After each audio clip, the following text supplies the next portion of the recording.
LA Kings rookies wrapped up their participation in the Rookie Faceoff. We'll have a recap. The Kings NHL'ers have landed in Australia to start training camp. More on that. And the Kings have already had an injury scare. That and more on this edition of Locked On LA Kings. You are Locked On Kings, your daily podcast on the Los Angeles Kings. Part of the Locked On Podcast Network, your team every day.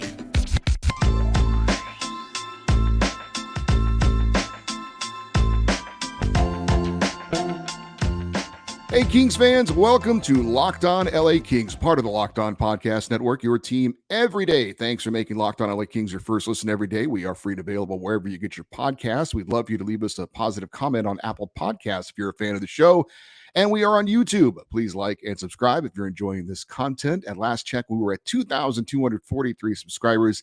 Is it possible to get to 2,500 before the season opener? A little less than a month away. That would be awesome, but it will require your help to spread the word about this show, Locked On LA Kings. If you would do that with your Kings friends, fans, that would be awesome. Really would appreciate that. I am Eddie Garcia. I'm your host of Locked On LA Kings. I've worked in sports media for almost 30 years, 20 plus years at the Fox Sports Radio Network. I'm also co-host of the Puck Podcast. It's a weekly NHL review show that's been putting out content for the past 17 years and a passionate LA Kings fan for 30 years. The Kings wrapped up the Rookie Faceoff in Las Vegas. We're going to have a recap on that in just a moment. We are 4 days away, from the preseason opener coming up in Melbourne, Australia. We're going to talk more about that in a bit. 23 days away from opening night, October 11th, Crypto.com Arena, LA Kings against the Colorado Avalanches. The countdown to the season is really getting underway now. I hope you had a great weekend. As I mentioned earlier, Kings rookies did wrap up their participation in the Rookie Faceoff. That was just a couple hours ago as we are recording this show. Like I said, the Kings have traveled down under. We're going to tell you what head coach Todd McClellan, President Luc Robitaille, and Captain Andrei Kopitar have had to say about that trip and more. And we do have some concerning news regarding star rookie Brandt Clarke. But we're going to get going with this episode with the Kings again wrapping up their 3-game slate at the Rookie Faceoff in Las Vegas. If you missed our recap of the opening game against the San Jose Sharks rookies, that was on Friday's show. You can go back and check that out. A quick recap of that game.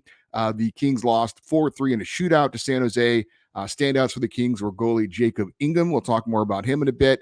And forwards Francesco Pinelli and Alex Laferriere, and Martin Chromiak looks solid as well. We'll mention them as well coming up. However, goalie Eric Portillo, he came in relief in the second period of Ingham, who had pitched a shutout to that point against the Sharks. And Eric Portillo did not look very good. He allowed 3 goals, and then both shooters he faced in the shootout to score to end up taking the loss. So the Kings had a game on Saturday against the Arizona Coyotes rookies, and that would end up being a 3-2 loss as well. This one in regulation. Now, I had talked about this on Friday's show. We'll recap that now. I had assumed that Eric Portillo, the star out of the University of Michigan, the supposed future in net for the LA Kings, at least they hope, I thought he would get the start in game number 2. Didn't look good, struggled coming in off the bench in that opening game, and not looking for excuses for him, but thought it was realistic to maybe think that, look, at the University of Michigan, he was the number 1 guy for many years, not all that accustomed to coming into a game midway through the game. He didn't seem to handle it very well. Maybe that's a role he hasn't been used to.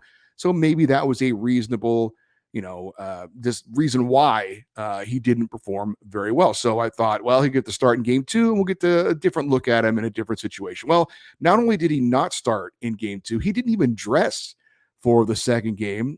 We had Jacob Ingham again off his great performance against San Jose, getting the start for the second straight game. And then another Jacob Oster was the backup in this one. Now he's a 19-year-old camp invitee who played in the Ontario Hockey League last year. He would end up coming in that game against the Coyotes in the third period. That was a very interesting decision. It was mentioned on the broadcast, and I think it was a fair point that Jacob Ingham is coming off back surgery, and he didn't play all of last year. So with that in mind, perhaps the thinking of giving him the bulk of the work in this rookie faceoff is to see how he would respond coming back from that injury and to kind of get his confidence up, missing a full year. And if that was the goal, then they certainly did that because he was outstanding in this tournament, played really well against the Sharks, played very, very well against Arizona as well. Matter of fact, he faced 50 shots in the rookie faceoff, and he stopped all but one. So a great tournament for Jacob Ingham. Very encouraging to see how he performed, giving the circumstances of him coming off of that back surgery.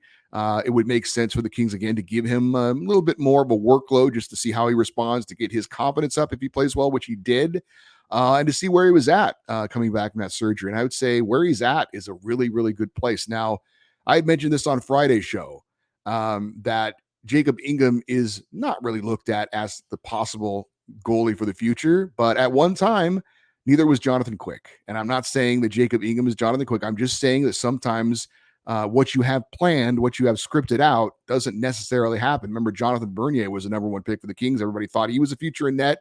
He went on to have a decent NHL career, but obviously was never really the number one in LA. So could Jacob Ingham eventually turn out to be the future in net for the Kings? I say there's a long way to go between now and then, but an encouraging start from him coming back off that back surgery. And by the way, he is the same age as Eric Portillo. So they're both 23 years old. Portillo had a long college career. Ingham has had a pretty decent experience as far as several seasons playing in both the AHL with the Ontario Reign Limited there, mostly with the ECHL and the Kings affiliate, the Greenville Swamp Rabbits. So for Jacob Ingham, positive tournament for him. For Eric Portillo, more on him coming up. But I think the Kings look pretty good in that second game against Arizona, minus a couple of their stars from the first game, as Francisco Pinelli and Alex Laferriere did not play in game number 2. That was very interesting. There were also a ton of penalties called in that second game against Arizona. And I get, as referees, you don't want things to get out of hand if players are playing very physical, very chippy. But at the same time, when you call so many penalties and you're trying to get players out there to see how they play, for the most part, 5-on-5 together, it really affects the flow of the game.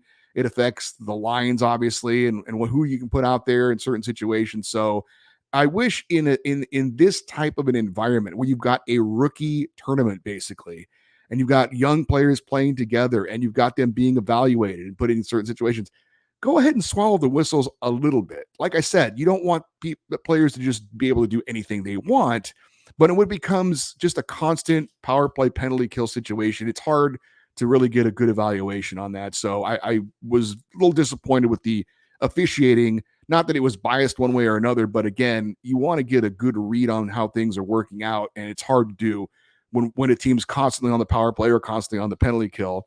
But I thought Martin Chromiak stood out for the second straight game for the LA Kings in that game number 2 against Arizona. Had some very nice moves around the net, did score one of the Kings' 2 goals. He has shown a really nice offensive upside if he can stay healthy for a full season. Last year, he did have some injuries and some illness issues in Ontario. I think if he stays healthy, I think you could see him putting up some really good numbers. And who knows, maybe after this season, next season, he could get a bit of a look for the LA Kings. I also thought that defenseman Jakub Dvorak was much more active in the second game than he was in the first game. He was more noticeable, even had a couple of shots on goal. So that was nice to see him. The Kings' first selection, second rounder in this past year's draft, looked better than he did in the first game. And Cohen Zemer is a guy who was drafted this past year for the Kings that I heard a lot about how he's kind of a wrecking ball and a hitting machine. And, the Kings maybe could use a guy like that in the near future. So I did keep an eye on him a bit, and he had a couple of hits in the tournament, but not nearly as physical as I thought he would be.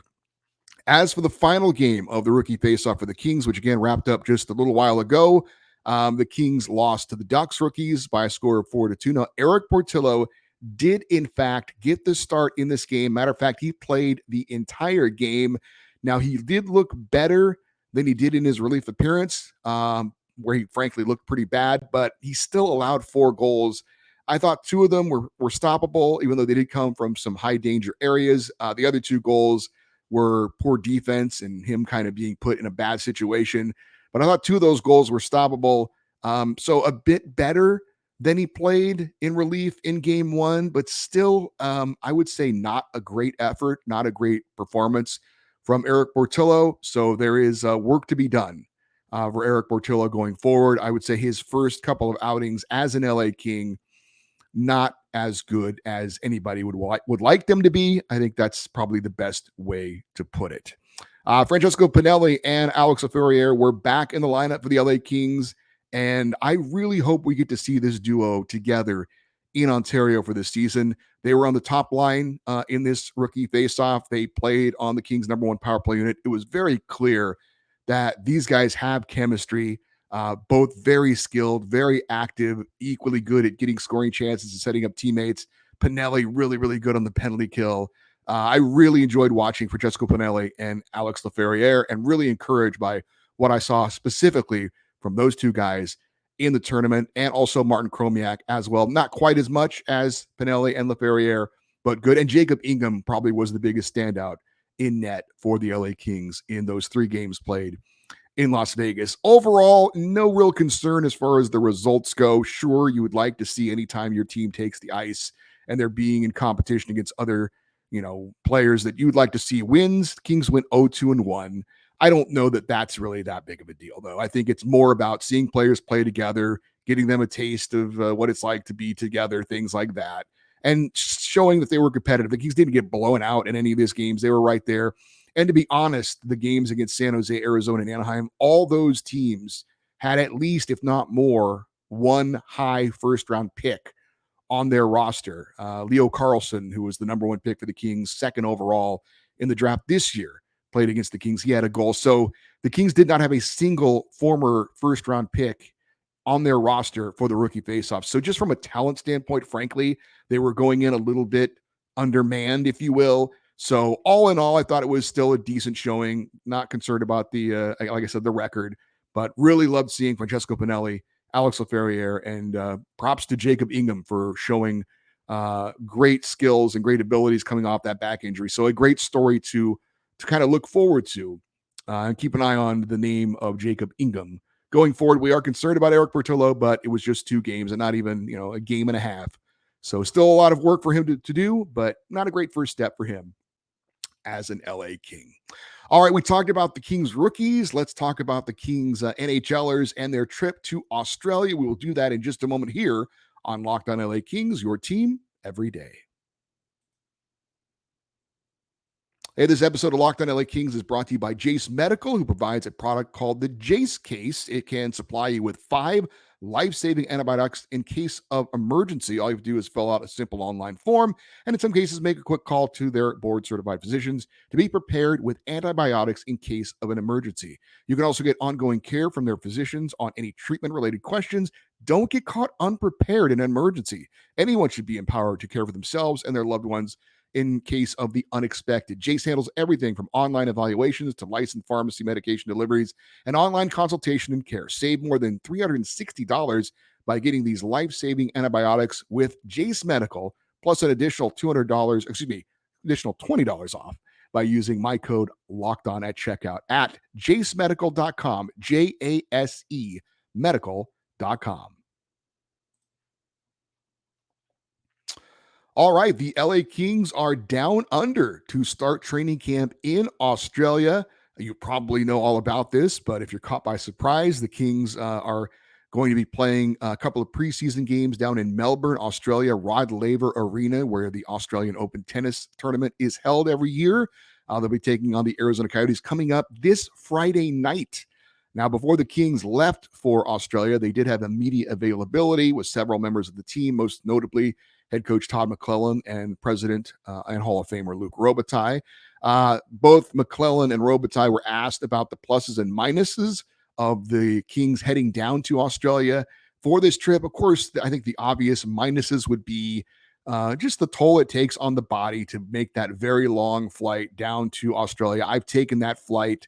We're talking 12 hours in a plane. Of course, they are going to be traveling. They're not going to be in business class or whatever. They'll probably be pretty comfortable, I would think, flying down there as much as possible. But it is, no matter how you slice it, a long trip, and it has a little bit of a toll on the body.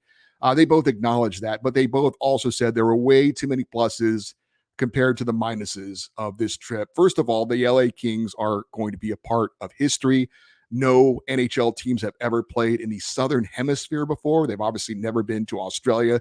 So to have the LA Kings attached to a historic event where you could argue the eyes of the hockey world would be a bit on them, with these games being on the NHL Network and ESPN Plus as well.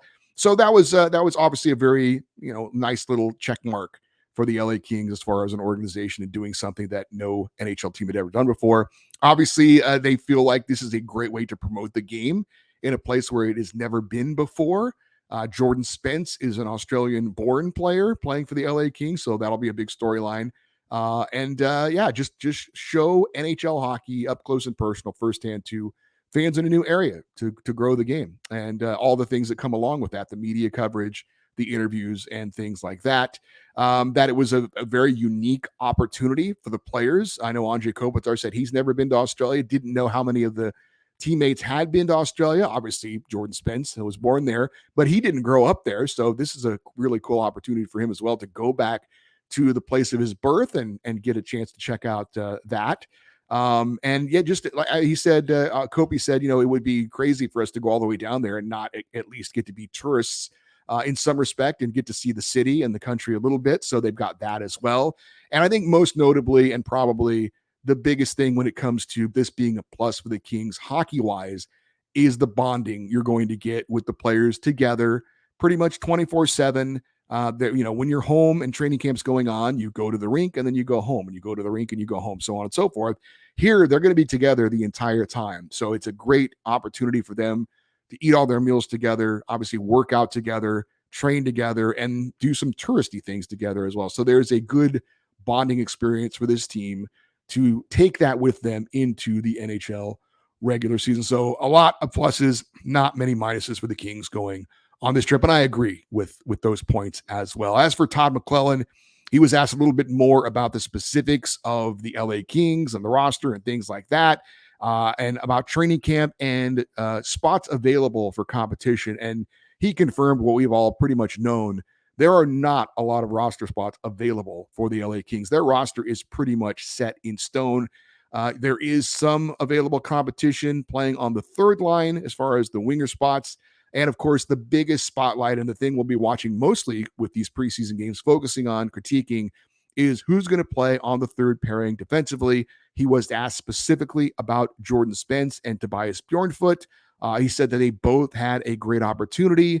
He said that they just have to focus on doing what they do well. He specifically pointed out Jordan Spence being a quote-unquote fighter as far as him wanting to fight for an NHL spot.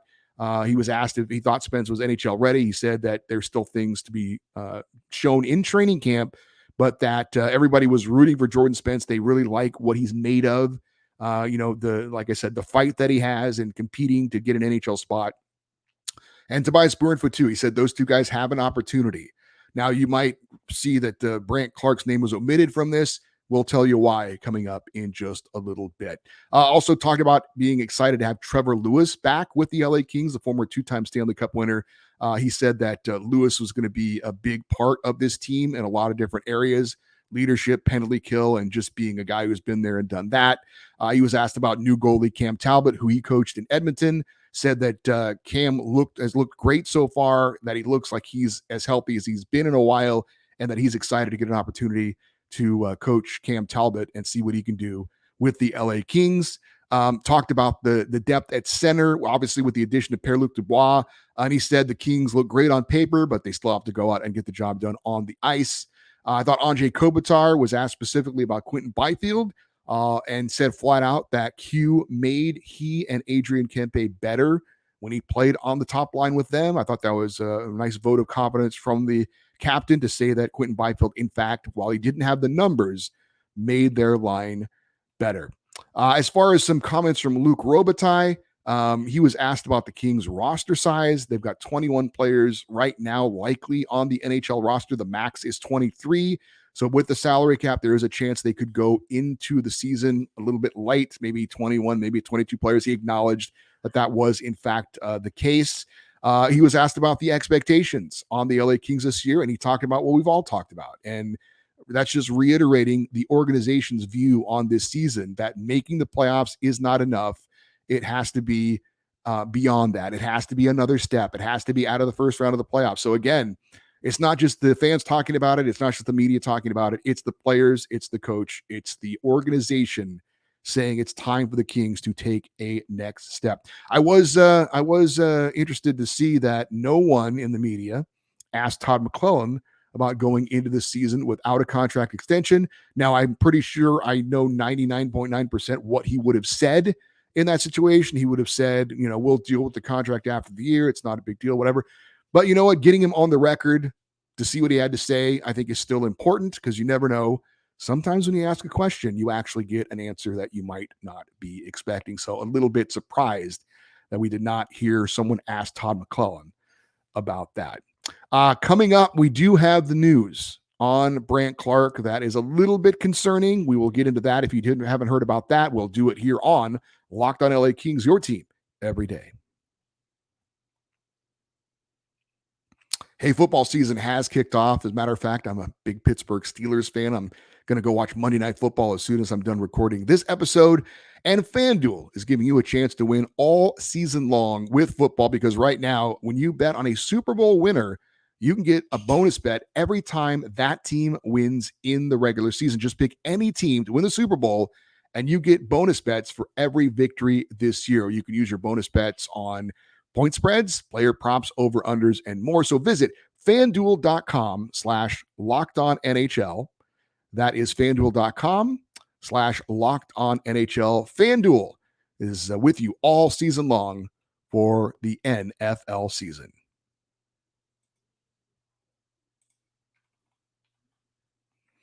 All right, so the LA Kings, as I mentioned, are in Australia. However, they are down there without a player that a lot of Kings fans have an interest in. And shout out to mayorsmanor.com, who reported that LA Kings star rookie Brandt Clarke did not make the trip with the rest of his teammates down to Australia because he apparently suffered some sort of upper body injury. Now, I don't know how he sustained this injury. They didn't have the details on that, whether it was something in training. They had a very light skate. So it would be very odd for him to sustain an upper body injury in that regard. So don't have the specifics on that. But according to the report, it was determined by the Kings that it would be best for Clarke to not take that long trip to Australia, to stay in LA, to get treatment, and to get ready for the bulk of training camp and the preseason. So it is obviously a concern. They seem to be indicating at this point it is something that they're being cautious with, that they're being overly protective with, which you would expect and understand, that it doesn't appear to be a serious injury. However, they're going to be smart about it. They're going to take the precautions. I'm sure it's got to be very disappointing for Brandt Clarke not to get to go on this trip for a variety of reasons. But we are going to have to be on hold for Brandt Clarke to make his return to the LA Kings. As far as preseason games, he will not play, and obviously in those first two games down in Australia. So that does open up the door maybe a little bit for Jordan Spence to get the start on the right side on that third pairing on the Kings. And I would assume he will also run this Kings second power play unit for those first two preseason games down in Australia against the Coyotes. So hopefully this again is just precautionary. The Kings are just being smart about this, and it's a minor injury for Brandt Clarke, but it is obviously something to be a little bit concerned about. We'll see how it goes for Brandt Clarke going forward. Hopefully we'll see him in training camp and in preseason games after the LA Kings get back from Australia. There was one other note I did want to mention, and I mentioned it in passing on Friday's show, and Luke Robitaille did confirm this in that media availability. Luke was asked about the Kings' new TV deal, and he confirmed it is in fact a 3-year deal with Bally Sportsnet. Now, all these regional sports networks, they're kind of not operating on a whole. They're almost like independent contractors a little bit. It's kind of like a McDonald's franchise. Yes, you're all McDonald's, but the one in this area might be differently run than the one in that area. And so apparently Bally Sports West is doing a bit better than some of the other ones, the other Bally Sports channels. At least that's what they're hoping and they're saying for now. Luke did confirm that even though it's a 3-year deal, they will be reevaluating the deal after this season. So it does sound like there's some sort of out clauses for the Kings that if certain expectations aren't made, if certain payments aren't made, that the Kings can get out of this. But the potential is there for Kings fans here, especially locally, to continue to consume the LA Kings as they have for many, many, many years, whether it was Prime Ticket or Fox Sports West, now Bally Sports West. So wherever you saw the Kings last year, you will see them again this coming year at least, and possibly a couple more years down the line as well. So that's a little bit surprising to hear that news. That is going to do it for today's show. For you everydayers, those of you that listen and watch every day, we are working on a couple of special interviews. I put out some feelers for some media people down there in Australia. Hopefully get somebody on from Melbourne to get a feel for what it's like as far as a hockey community down there, and what the buzz is like as far as just sports fans hearing about this and what's going to be the anticipation of this down there in Australia. So we're working on that. I do know a lot of hockey fans, believe it or not, down in Australia. I mentioned at the start of every show, I do a weekly NHL review show, the Puck Podcast, and we have a pretty strong contingent of Australian fans that listen to our show down there. And as a matter of fact, when I went on my trip to Sydney, I met up with a large group of them, about a dozen of them.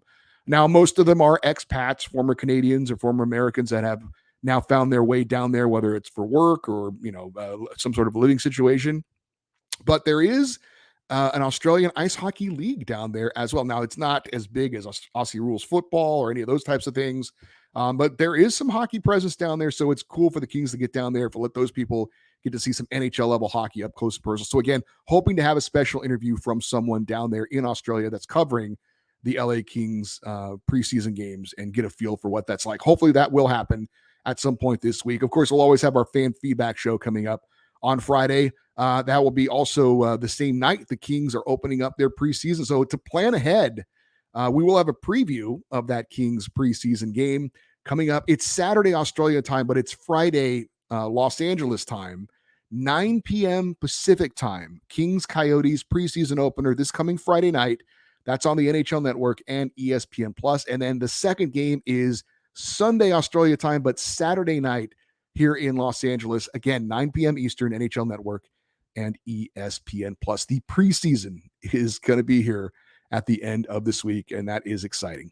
The email address, if you'd like to send us an email to feedback, get any of your feedback for the show, it is lockedoneddie@gmail.com, EDDIE, lockedoneddie@gmail.com. You're also welcome to leave your comments if you're watching on YouTube as well. We'd love for you to stay connected with the show by following us on Twitter. We are on Instagram and Twitter at Locked On LA Kings. I'm Eddie Garcia. Thanks as always for listening and watching this episode of Locked On LA Kings, part of the Locked On Podcast Network. Have yourselves a great day. We will talk to you tomorrow. And as always, go Kings, go.